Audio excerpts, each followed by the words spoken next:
Mau semangat? Kakak dari ya nanti kalian dulu. Tepuk semangat. Semangat. Semangat. Yes, gitu ya. Ayo bareng. 1, 2, 3. Oh, lagi. Tepuk semangat. Semangat. Semangat. Yes. Masih semangat? Ini kakak mau bercerita tentang si kelinci. Pernah mendengar cerita si kelinci atau tidak kalian? Oh, belum pernah. Mau bercerita tentang si kelinci. Cerita ini diambil dari desa Tambak Bitung di kota Tambak Bitung sana. Sulawesi. Si kelinci ini adalah anak yang kecil sekali. Kecilnya satu dari kelinci. Awal mula ceritanya adalah ada di daerah suatu desa ada satu keluarga, yaitu bapak dan ibu, suami dan istri. Dalam satu desa yang belum mempunyai anak. Setiap hari beliau ini selalu berdoa, ya Allah, aku mau minta anak, meskipun anaknya sebesar dari kelinci. Diulang juga seperti itu. Berikutnya berdoa lagi, ya Allah, aku minta anak meskipun besarnya satu kelinci. Diulang terus-terusan. Di suatu hari dia ke belakang rumah mendengar suara tangisan bayi. Tiba-tiba ada bayi kecil di situ. Ada bayi kecil yang besarnya satu jari kelinci. Tahu jari kelinci kalian? Ini jari kelinci, dia angkat jari kelingkingnya. Nah, itu jari kelinci. Nah, sebesar itu bayinya. Akhirnya bangga orang tuanya bangga. Alhamdulillah saya sudah mendapatkan anak. Nah, istrinya teriak, Pak, Bapak, saya mendapatkan anak. Tapi anaknya kok sebesar kelinci ya, Pak? Akhirnya sang bapak terdiam sebentar. Lalu sang bapak ingat, oh iya Bu, kenapa ya anaknya kok satu dari kelinci ukurannya? Karena setiap kali berdoa kita kan meminta meskipun anaknya satu dari kelinci. Nah, pintar kali. Jadi besarnya cuma satu dari kelinci saja. Setelah itu dia mensyukuri, menerima keadaan. Jadi anaknya cuma satu jari kelinci itu dirawat dengan baik, diberi makan, diberi minum. Tetapi si kelinci ini ajaib. Anaknya kecil tapi makannya banyak. Ada yang makannya banyak di sini. Anaknya kecil tapi makannya banyak. Kecil makannya itu basko. Tahu basko? Yang besar itu ya. Anaknya kecil itu jari kelinci tapi makannya banyak. Akhirnya orangnya bingung, gimana ya cara mendidik anak ini? Anaknya kan kecil, makannya banyak, orangnya kan pusing. Jadinya akhirnya orang tuanya ini tiba-tiba mempunyai pikiran yang buruk. Kalau gini terus bisa rugi kenapa? Kata si ibu, bisa rugi kita kalau anak kita makannya banyak terus ya. Akhirnya sang bapak muncul ide buruknya. Gini aja Bu, apa yang berjalan ini? Gini aja, gimana kalau si kelinci ini saya ajak mencari pohon kayu di hutan. Nanti si kelinci akan saya bunuh di sana. Katanya dia mau dibunuh. Si kelinci mau dibunuh. Kasihan nggak kalian sama si kelinci?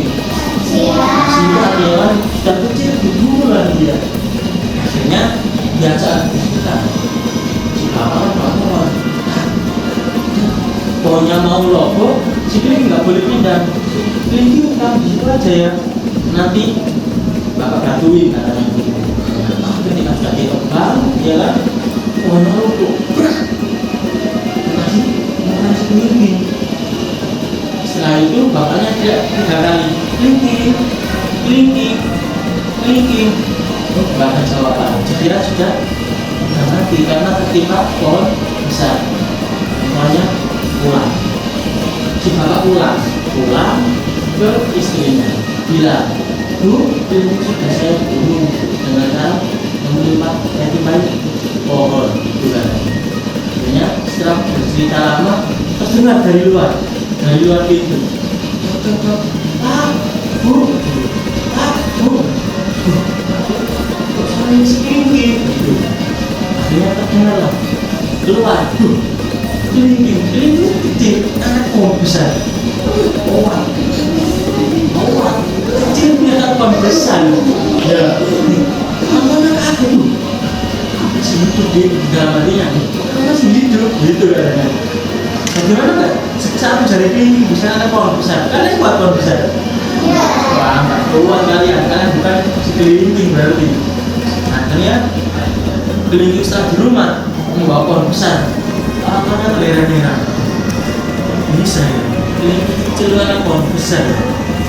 Akhirnya setelah menanam pohon, ibunya bilang, kamu mau apa kelingking?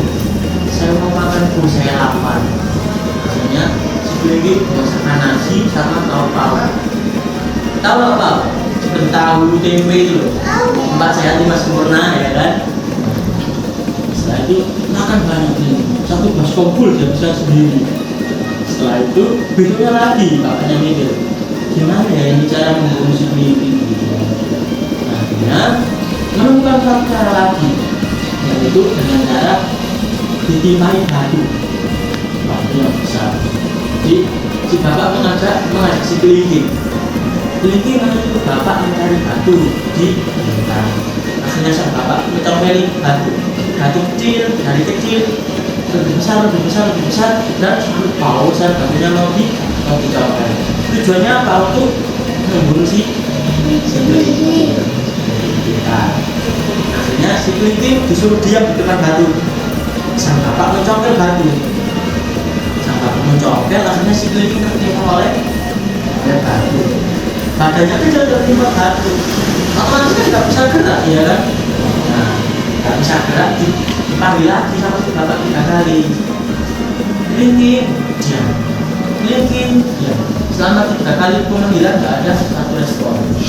Masih semangat apa nggak ini? Masih semangat lagi, ya lebih semangat. Tepuk semangat. Oke, sip. Kayak masih kita dipanggil bapaknya kedua kali tadi, ya kan? Kelingking sang bapak pulang dulu ke istrinya. Pak, si kelingking sudah saya bunuh dengan cara saya timpai batu. Akhirnya setelah itu bangga sama bapak itu karena bisa membunuh si kelingking. Akhirnya terdengar lagi dari luar pintu, Pak, Bu, kaget loh. Orang yang kaget itu bukan kaget sama si kelingking. Akhirnya keluar, iya benar si kelingking. Kami membawa batu besar, ya, yang umurnya 1 kelingking kan membawa batu besar. Kaget, tapi kita gimana Pak? Kalau aja di situ lah, bukan pintu, kalau dilempar ke depan. Bila di situ bilang, Pak, Bu, saya lapar, saya ini makan. Saya lagi nasi sama lauk-lauk. Satu baskom nasinya, dihabiskan kelingking sendiri. Nah, akhirnya orang tuanya ini sadar, si kelingking ini adalah yang ajaib. Badannya kecil tapi kuat. Pernah mendengar cerita Samson yang kuat? Samson badannya besar tapi kuat, tapi ini tidak, badannya kecil. Saitama kan kuat, ya kan? Nah, Saitama pernah belajar Saitama? Saitama kan kuat, nah, seperti itu kelingking juga, badannya kecil tapi kuat. Akhirnya apa? Orang yang menerimanya dengan senang hati, bangga karena mempunyai anak yang kuat. Jadi si kelingking ikut bekerja membantu untuk menjadi uang, menjadi bagi keluarganya. Kesimpulan dari cerita ini adalah dari amanat yang didapatkan kita ketika berdoa, kita meminta kepada Allah itu harus berhati-hati. Karena apa? Ucapan adalah doa. Nah, ucapan adalah doa. Jadi kalian kalau mengucapkan sesuatu, berdoa yang tentang hal yang baik. Nah, ada 3 pertanyaan. Yang bisa jawab pertanyaan ini akan mendapatkan jajan hadiah. Nah, ada 3 hadiah. Yang pertama, pertanyaan yang pertama. Siapa nama anak kecil tadi? Angkat tangan. Dari kamu. Nah, angkat tangan dulu nih. Terus pertama kali kelingking mau dibunuh pakai apa? Kayu. Pintar. Ini kamu. Ya. Yang terakhir. Kenapa kok bisa disebut si kelingking? Buat dan kaca.